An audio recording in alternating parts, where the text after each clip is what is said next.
Se había producido así una clara ruptura que había sido buscada por la oligarquía local. Previos al Corpus y a esa ruptura institucional, el presidente de la Generalidad, Pau Clarís, y su parentela tuvieron una serie de contactos con Francia, que culminaron el 24 de septiembre, y que, entre otros acuerdos, con el envío de ayuda militar para frenar la anunciada llegada de las tropas de Felipe IV. Mientras se realizaban estas negociaciones, el embajador de la Generalidad en la corte seguía manifestando la lealtad catalana a la corona y los miembros de la Junta General de Brazos se preguntaban cómo podían frenar el avance de las tropas del rey español. Clarís y su círculo llevaron las negociaciones a espaldas de Madrid y de Barcelona. Pero los contactos con Francia se habían iniciado incluso antes de la sublevación, lo que nos indica la voluntad manifiesta de traición por parte de los dirigentes, encabezados por Pau Clarís. Los primeros contactos entre la Generalidad y los franceses se iniciaron en la primavera de 1640, mientras Pau Clarís proclamaba una efímera república catalana que dará paso el 23 de febrero de 1641 a la proclamación de Luis XIII como conde de Barcelona. Las conversaciones franco-catalanas o franco-clarisas, no fueron entre iguales. Los dirigentes catalanes y franceses solo compartían el enfrentamiento con la monarquía de Felipe IV. Pau Clarís, sin consultar a los ciudadanos, comenzó los contactos con los franceses.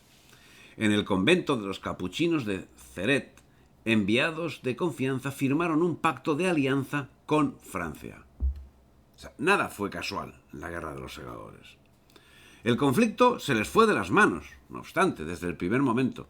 La anarquía era generalizada. Los bandoleros, ahora encumbrados como héroes, eran los amos de la situación que solo podría ser controlada si la traición de la Generalidad era vista con buenos ojos por Francia.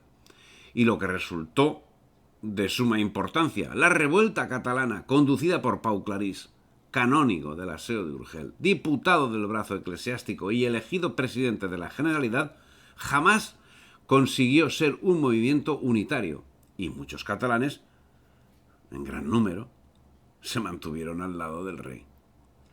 La guerra de separación, que tuvo efecto entre 1640 y 1642, o Guerra de los Segadores, fue una guerra civil entre catalanes.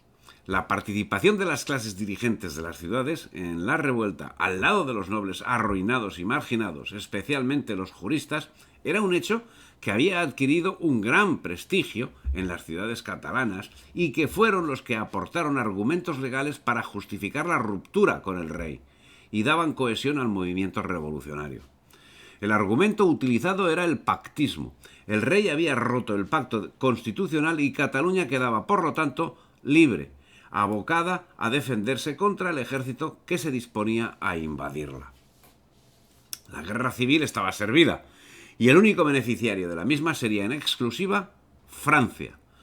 Los líderes catalanes habían liberado a una fiera auténticamente salvaje y la región no tardó en ser presa de la guerra civil y de la revolución. Los cabecillas de la revolución política, atrapados entre la autoridad del rey y el radicalismo de la multitud, dirigieron sus ojos a Francia.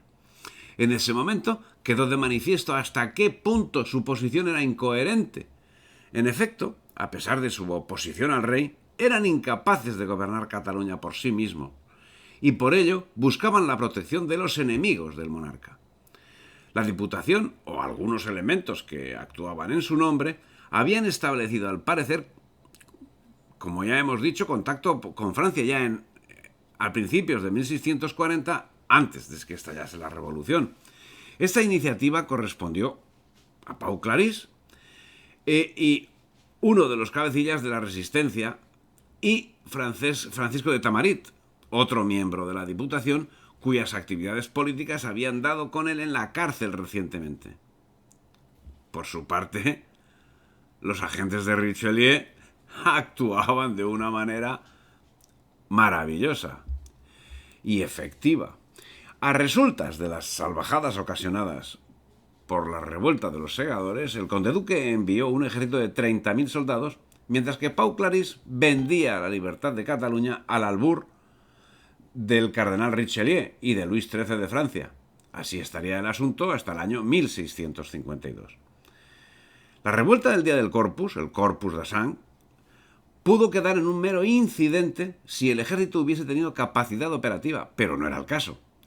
Gran parte del territorio catalán quedó fuera de control, y muy especialmente Barcelona, principal puerto para todo tipo de transacciones, quedó fuera del control de la monarquía hispánica. En un momento muy delicado, a causa de la guerra que se mantenía con Francia, este hecho convirtió a Tortosa, entonces un activo puerto fluvial, en un gran almacén al servicio de los intereses del gobierno de Felipe IV. Tortosa quedó del lado realista. En septiembre, el ejército ocupó la ciudad gracias a la colaboración de la ciudad y al frente de su obispo, que, como la totalidad de los obispos que ocupaban las sedes catalanes, era políticamente realista. Preparada meticulosamente y aprovechando una bajada de guardia de los revoltosos, los oligarcas consiguieron hacer triunfar una contrarrevuelta la mañana del día 4 de septiembre de 1640, una vez dominada totalmente la ciudad, y para hacer valer las gestiones del prior Isern en Madrid, comenzaron las represalias contra los sublevados y algunas personas que los ayudaron.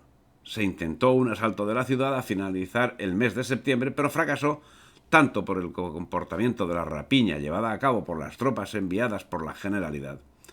Este destacamento, tan claro hacia el gobierno de Madrid, provocó que el día 3 de noviembre los brazos reunidos en Barcelona declarasen a los tortosinos enemigos de la patria. En fin, y es que la guerra civil estaba servida desde el principio, antes incluso de producirse los alborotos del Corpus de Sangre. La Generalidad perdió el control de la situación. Propició que comenzaran a aparecer folletos propagandísticos donde se explicaban de forma más o menos exagerada toda una serie de barbaridades cometidas por los soldados o denunciando conjuras para saquear la ciudad y matar a sus habitantes.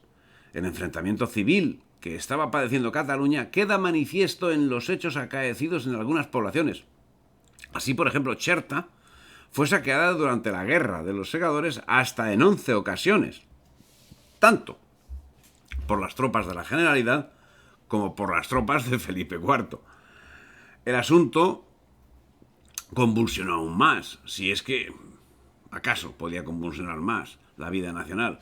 Por su parte, el conde duque asumió como propio el memorando de García Álvarez de Osorio, marqués de Villafranca, quien aseguraba que el régimen de libertades había hecho de los catalanes unos vasallos insolentes y, a su parecer, solo con la fuerza de las armas y una férrea sujeción posterior era posible enderezar aquel estado de cosas. Para que de aquí adelante no quiten obediencia con tanta facilidad a su rey y señor natural. Quíteles, vuestra majestad, todos los privilegios que, si algún tiempo los merecieron como fieles vasallos de sus reyes, ahora los han perdido con su inobediencia y rebelión voluntaria. Ponga vuestra majestad en libertad la justicia que no tiene vuestra majestad, provincia donde más graves y enormes delitos se cometen y menos se castigue que en Cataluña. Pero la campaña resultante fue un fracaso. Y cuando García Álvarez se negó a iniciar una campaña marítima en el Rosellón, Gaspar de Guzmán ordenó la prisión del marqués. Pero si la revuelta significó un varapalo para el mantenimiento del orden de la monarquía, las consecuencias mayores en el orden político que en el militar fueron irrestañables. La brecha de desconfianza que se abrió entre la corte y Barcelona fue definitiva. El pueblo ignorante, escribe Grau y Monfalcó, culpaba a los catalanes por no reconocer la responsabilidad de los castellanos. Los consejeros de Estado y Guerra se fundaban en los informes del duque de Cardona y trataron, aunque no lo llevaron a efecto, de exigir responsabilidades al Principado por su falta de colaboración en la empresa. La contraofensiva se incrementaría en noviembre. El marqués de los Vélez fue nombrado virrey de Cataluña, que llegaría a Tortosa el día 25 de noviembre y el mismo día juró su cargo en la catedral, convirtiendo la ciudad de Tortosa en la base de operaciones del ejército del rey Felipe IV en Cataluña. Si te ha gustado el vídeo, dale me gusta, difunde y suscríbete al canal.